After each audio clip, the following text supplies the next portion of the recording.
Hello, Mama. This is Reaching Abundance. And today we're talking about time management. This is something that I've battled with my whole life in an area where I'm actually working through lots of limiting beliefs. My intention is that hearing what I've struggled with, what I've learned, and how I'm working on this will help you examine your own internal beliefs about scheduling and time. I hope some of the questions I've asked myself will help you reevaluate and reprioritize your time each day and week, especially on the topic of that seemingly elusive work-life balance. Because who doesn't want that? Before we dive in, I want to thank you for being here with me.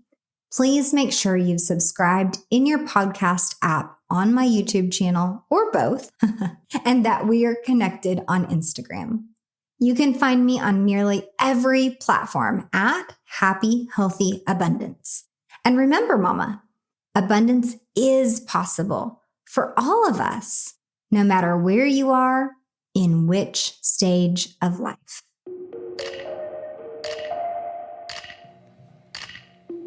Welcome to the Reaching Abundance podcast, where your host, Virginia Elder, shares helpful guidance for moms around positive mindset, creating simplicity, practicing true self-care, and most of all, money management. Her financial journey toward a better life blossomed into an insatiable desire for overall happiness and abundance. Hang out with her right here each week while she ditches the taboos around women and money, shares resources, educates, and financially empowers all the mamas. Of all the sacrifices we women choose to make in life, time shouldn't be one of them. I remember the first time I read a time/money article basically encompassing the idea that we can always get more money, but we can never get more time. That concept hit me hard, and it stayed with me ever since. This weighed on my soul especially heavily once I became a mom. You really can't ever get those baby days back. You can't rewind and undo a decision that you made that resulted in you not being home for story time before bed. And you can't unsay a snarky comment to your spouse. And you can't take back the grumpy moments you brought into your 2-year-old's day because you were tired. Should've, would've, could've, right? Well, I'm all about accepting our past experiences, gathering the lessons learned, and moving forward in a guilt-free way toward a more positive future because of those not-so-great decisions. So, if we can't get time back, what can we do to ensure we get every minute's worth of the time we have? What can we do to make sure we don't squander those precious, fleeting moments? Feelings of appreciation and abundance with the moments we do have comes from actual presence, awareness of how we're spending the time we have, and valuing who we're with. When my kids wake up in the morning, I have one chance to greet them with a smile and say good morning, in hopes of putting a smile on their face so they begin their day on the right foot. When my hubs walks in the door after a long day of teaching high schoolers and coaching out in the cold rain, I have one chance to throw my arms around his neck and greet him with a firm, warm kiss on the cheek to let him know I really missed him today and that I'm actually happy to see him. When a girlfriend asks if I have quote unquote time to chat, I have one chance to pick up on that cue that she really needs me and react with compassion. Those moments in which we meet over warm coffees while she tearfully shares that she feels like no one understands her can never be reversed. The connection created in each of these moments is priceless. And through each one of these interactions, the thought that I have one moment, that one chance to make a difference, wow, that just really makes me sit back in my chair for a minute. Change toward presence, Happiness and fulfillment starts with us first, and then travels into the people closest to us based on the way we act with them. As mothers, it's ever increasingly important that we find contentment within our own lives for this reason, because it impacts our kids, our spouses, our friends, everyone around us. We can choose to be unhappy, or we can choose to change things. I've examined my own life multiple times over the years and asked myself what I do and don't like and why, and then what I'm going to do about it. And I'll continue to do this periodically because this thought process allows me to consciously work towards the picturesque, abundant life I expect and dream of for my family. For years, the rhetoric in my brain was that there's never enough money and there's never enough time. This perpetuated an internal cycle of struggle for me. I battled with planners, calendars, struggled meeting commitments with friends and families, and was chronically late to everything. At this point, I still don't have it all figured out, and I definitely can't say I have these problems solved. But I've learned a lot, and I'm very open to constant growth and education and experimentation in this area of time management, which I've actually learned, and this especially holds true for me, that time management is actually self-management. We don't manage time at all. It comes and goes no matter what we're doing. So, to manage my time better, I've actually had to learn to manage myself. The thought that time passes, whether we use it wisely or not, makes me do a reality check about a couple of things. One, the time I was wasting doing basically nothing, which that could be social media, walking aimlessly around the house because I forgot what I was about to do, or even when I catch myself browsing for things online when I'm really not actually just going to make a purchase right then. Two, the time I spend doing mundane tasks I hate, or worse, doing things that I feel I have to do. So let's talk about that second one a bit. The things that you feel like you must do that you actually can't stand doing. I brought this up in a prior episode while I shared about hiring help being true self-care. Somewhere along the way, we women have decided that all of the family's cleaning, cooking, laundry, dishes, household maintenance, scheduling, shopping, and everything else is our quote unquote job. Why? Who says?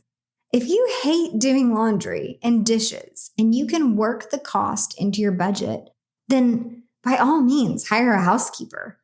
This is the perfect example of buying your time back. Again, you can always get more money, but you can't get more time. So I'm working through this too, but come along with me and take this challenge to identify things you hate doing that may very likely be taking you away from other things you love, like family time, and figure out a way to either hire help or rebalance your schedule so that you aren't feeling that same tug of war within your soul. So maybe you're thinking, I can't afford to hire help. Are you crazy? Okay, well, maybe so. But are you sure? Have you worked your budget and tracked what you're really spending on nonsense expenses that you don't even actually care about? Have you actually sat down with your spouse and looked at your financial situation to see and discuss what you can afford? So the challenge goes further then. What are you spending money on that doesn't even bring actual joy to your life? I'm saying like Marie Kondo you're spending here, because guess what? You ditch a few money-sucking habits and you can afford to pay that housekeeper or that laundry service or whatever other service provider is able to take care of that task that you hated so much. And then guess what just happened? Suddenly, you have that time back. Boom. That right there validates my passion to live a debt-free lifestyle and share about it, and to save and invest as much as we possibly can. This brings the phrase, "the time is now," to my mind. Hey, Mama. I want to jump in right here and let you know about an online group coaching program I'm offering this summer. It's called Empowered Budget Mamas. And inside, I'll guide an exclusive group of women toward feeling confident around budgeting, saving, paying off debt, and ultimately understanding fully how to make money support them toward the life they've been wishing for. No more pipe dreams with no action plan when it comes to money, Mama. This online 6-week group coaching program is enrolling right now and begins June 1st. For only $240, you and I get virtual FaceTime, where I can't wait to answer your questions, talk with you about money mindset, how emotions can actually help us with our money, and share ways we live abundantly on a budget on purpose. Several women have already registered with a heck yeah, and spots are filling in quickly. Make sure you jump in before doors close on May 29th at midnight by registering at empoweredbudget.com/register. You can get more details, learn about the bonuses, and register by going to empoweredbudget.com/register. There are only 20 spots available in this group program, so don't miss out. I'll see you inside. For me, this time-money conundrum weighed on me the most while I juggled a regular full-time corporate job and a growing family. I remember driving to work with tears streaming down my face as a result of the guilt I felt leaving my children at daycare so that I could go back to work. I also remember the feeling of being torn in half day after day because I wanted to be with my kids. But I also knew how much debt we had and that I absolutely must earn an income so that we could pay those bills, plus have food on the table and gas in the car. What I wanted and my reality seemed so far apart. Then comes the daily and hourly work-related decisions around what you can and can't get done in each hour. How many to-dos you can mark off your list, and which projects you can make actual headway on each day. It seemed like I could never get enough done. And so there I was, feeling unfulfilled at work, while also missing out on my kids' first words, steps, and sweet nap time snuggles. There's no other way to describe it. It just sucked. It was hard. I felt like I was going crazy more often than not, and I cried multiple times a week. So if that sounds like the season of life you're in right now, I want to tell you I understand. I've been there. Me too, Mama. And if you're listening and that's not the season of life that you're in, maybe your kids are a little older now, but you know what I'm talking about, and it's likely you remember having days like that. The elusive work-life balance. It's one of those things like success or beauty that's immeasurable and that can only be defined by each individual. I was always told and believed if I honed my time management skills, I could get enough work done to feel good about it and be able to 100% be home during non-work hours. That meant when I was home, I didn't think about work, much less bring any work home. On the flip side, that also meant that while I was at work, I didn't think about personal stuff. I tried to draw that hard line between those two major pieces of my life. Was this possible? I began being intense about my time at work and would mentally beat myself up every time I noticed distraction creeping on my time. When I was home and I caught myself inevitably mulling over some issue with a work project, I'd get frustrated there too. I started to feel like this was one big scheme against me, and that it was just too hard to separate the two, and that it was nearly impossible to only think about one lane of life for large periods of the day. The truth is, work life and family life do intersect. They are part of life. Many of us feel important and valued and even find fulfillment in both roles. Drawing a line between them is what makes managing our lives as providers and mothers even harder, because it opens the door for us to put even more pressure on ourselves. Just the same as finances, family, health, communication, and lifestyle intersect. Everything's connected. Fast forward years later, and I've quit my full-time job. My kids aren't babies anymore. We paid off our debt, and now I own and operate my own business where I produce podcasts, blog, teach financial wellness workshops, and coach women in areas of mindset and money. But my scheduling time management issues, which is really self-management apparently, are still present. This is an area of ongoing self-work. I've accepted that this isn't going to be something that's just fixed or solved one day, and that as my life evolves, I'll continue to revisit. I used to think that if I worked from home, I'd have the freedom and ability to do whatever, whenever. That I could work out, do yoga, eat the healthiest meals, and even have time to walk the dog and read books, and that I'd be volunteering at my kids' schools more often. But am I doing those things? Nope. Why though? Because as a naturally driven person, I've discovered my tendency to fill every day with stuff. I'm quote unquote busy all the time, even though I probably couldn't explain where half the time went in a day. Maybe you're a high achiever too, and this sounds all too familiar. So you see, I'm not sharing this because I've got it all figured out. I'm sharing because I'm in the trenches, trying to block enough time between a meeting and a call for the drive time so that I can actually get home and have my thoughts collected in preparation for the call. I'm intentionally working daily to be on time to meetings, to get tasks marked off the to-do list, to get enough done work-wise, to connect with friends, to plan ahead, and to be present with my family in the evenings. So you won't be surprised that when I stumbled upon a book about time management for moms, I jumped on it.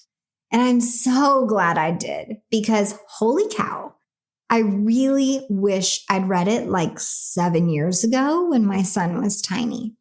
It's called I Know How She Does It by Laura Vanderkam. And I will put the link in the show notes for you because this is an amazing read.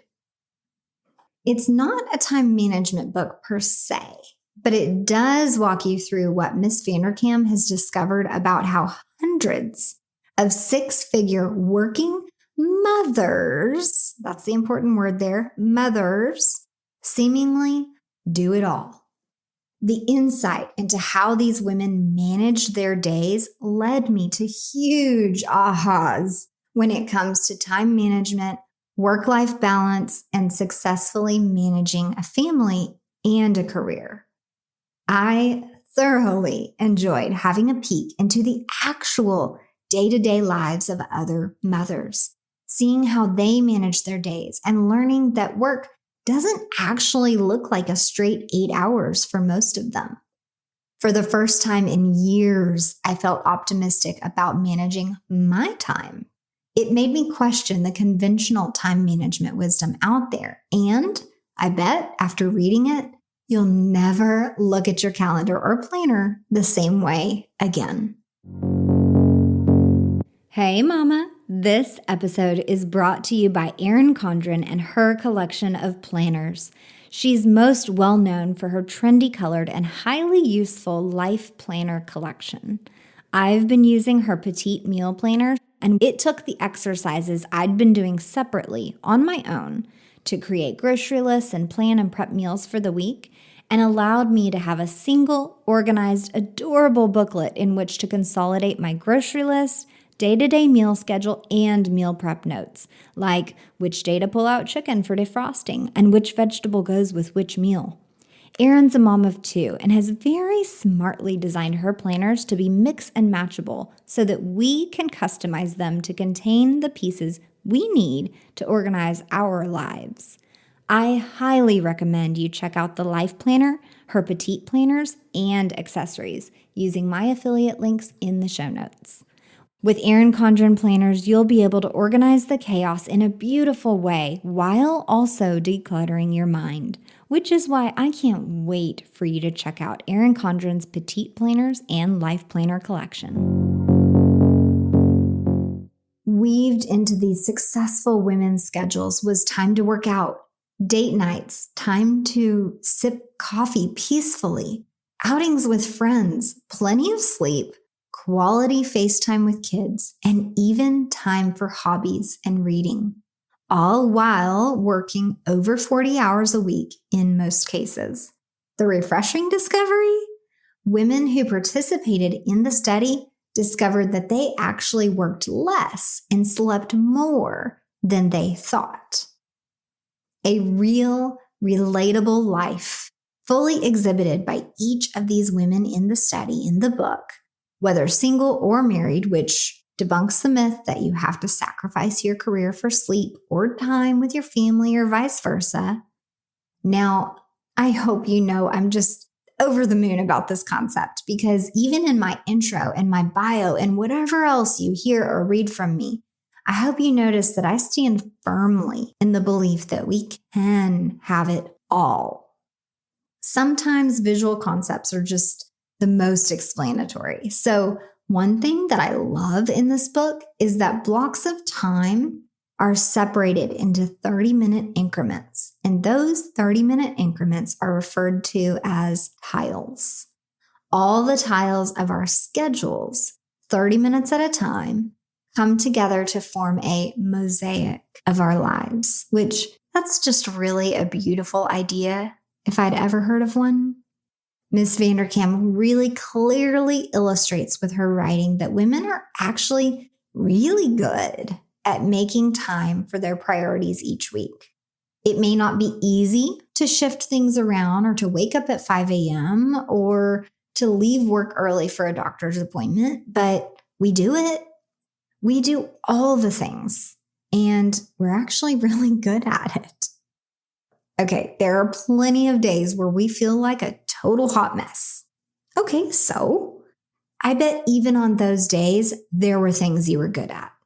The tricky part is remembering that and giving ourselves actual credit for those things. The most obvious representation of this amazing ability to be flexible with our time and our expectations is when an unexpected event occurs. Think water heater failure or fender bender. Those events were not excluded from the book because after all, what does a normal day look like anyways? These mamas took a day off, worked from home one day, and returned some emails on Saturday. But life kept going. The kids remained fed, business kept humming, the world continued turning, and the household needs were met. You and I know an unexpected event like that is stressful and upsetting. But looking at the reality of these women's time-tracked schedules, they didn't lose sleep, still worked 40 hours or more, and they still had quality time with their kids. I'm a numbers person, typically just very analytical and a deep thinker. I just can't help it. So this particular idea really struck me. Did you know there are 168 hours in a week? I've honestly never added it up or even thought to look at our week in a time block like that. Which brings me to the next idea, something I took straight out of the book. If you have 168 hours each week, you sleep 8 hours a night, and you work 40 hours a week, that means you still have 72 hours in your week for other things. What do I do for those other 72 hours that I'm not sleeping or working? I don't know. I really appreciated the fact that these were real women who shared their time blocking strategies, clever ways to split shifts, whether that be with childcare or work shifts, creative ways to incorporate family time, and even how they manage the housework. My favorite takeaway, though, is the kibosh on the assumption of what a typical day looks like. Is there really such thing as a typical day? Every day really is different. I struggled so much with the butt in the seat mentality during my corporate years because with little kids and daycare times, dinner time, and bedtime into consideration, it was nearly impossible to actually get to work at 8 a.m., get enough done in between meetings, leave at 5 p.m. only to fight traffic, and then still have dinner with the family and spend time with the kids before bedtime. I was seeing my kids for like 2 hours a day. It was awful. Night after night, I felt stressed, rushed, and frazzled while still feeling like I barely got enough time with my kids. Plus, the weight of uncompleted tasks at work weighed on me. So I was tempted to open my laptop even after the insane circus act that we call bedtime. On it continued, night after night. The women in I Know How She Does It read books, worked out, enjoyed relaxed coffee morning dates with their husbands, were available for their kids, which they took them to practices and attended swim meets and everything. Plus, they found high levels of satisfaction in their work, completely opposite of the rhetoric we've been told that you have to choose between professional success and a family, or that you can't do both. So, how does she do it? They focused on priorities day by day and allowed those priorities to shift and change as needed. And they found time to do things that were important to them. They planned well, used little found increments of time, like when you're waiting in line or when you're in between appointments. They used that time wisely, and mostly they took care of themselves. I'm sure it wasn't always easy. The women in this study tracked their time in 30-minute increments. Can you find 30 minutes in your day? Honestly, I'm sure you can. I'm sure I can find several 30-minute increments. This made me start noticing what I was doing at least every hour throughout the day. Am I on task? What should I be doing right now? I've always been a list person, and I love checking things off the list. But that doesn't mean I've been A, good at understanding how long a task takes me, or B, good at staying on task. As I was reading how they would only check and respond to emails during a focused window or two each day, I really started to see clearly how often I've been distracted by bings and beeps. I was seeing examples of how they worked an hour in the morning before donning the office with their presence, escaped to joyful lunches with girlfriends, and then worked 3 more hours in the afternoon, hit up a yoga class, enjoyed a family dinner, and then took the rest of the night off. What a beautiful way to handle an 8-hour workday. I began thinking, there's no reason I can't do that too. This challenge to track my time in 30-minute increments and ensure I know what I'm spending my 168 hours in a week doing have brought several things to light. I've noticed that when I do have extra time, I have a tendency to allow that window of time to just disappear. I get lost in Facebook land, or I get distracted puttering around the house. Now, more than ever, after reading this book, I know that I can absolutely make my day and the time in it live up to my expectations. Somehow, seeing the inside details of their lives as proof that they can do it encourages me. I've found confidence in seeing that it is possible. I haven't even accomplished anything in this area yet, and I'm already experiencing the shift in my belief that I can do all the things. I have boundaries with my schedule, and I can be successful at work and home. I've said that things are all about choices and intention, and I feel validated that this applies to time management too. I know we have the power to choose what's important in our lives each and every day and make sure our actions and the activities on which we're spending our time reflect that truth. I've begun exploring different planners, time blocking techniques, moving tasks to different times of the day or week based on my personal levels of productivity, and overall, fully embracing that I alone am in charge of my schedule. So, how do we combine intention with priorities and then ensure that we carry through with the action part? For me, this looks like planning out my day in 30-minute or at least 1 hour time blocks, just like they did in the book. That's the intention. My intention is that my day looks like the plan on paper. Some days that works, most days it doesn't, and I have to be okay with that. As I plan things out, I try my hardest to look at the schedule I've made and ask myself a few things. Have I been realistic with how much time each of these tasks will take? Does this schedule really look feasible? Have I allowed enough time to get from place to place in between commitments? Next is the priority piece. Every day, and sometimes every hour, I'm consciously asking myself, what's the priority right now? Maybe there's a blog draft due for one of my freelance clients. Maybe school's out in an hour, so I need to use this time to record a video or a podcast before the kids get home. Whatever it is fine. Maybe it's something personal, or maybe your priorities shift in the moment because of an email that has to be handled right away. The point is, I'm constantly refocusing on the priority for that week, that day, or that hour. And here's the thing. I've had to practice the art of not beating myself up when I catch myself off task.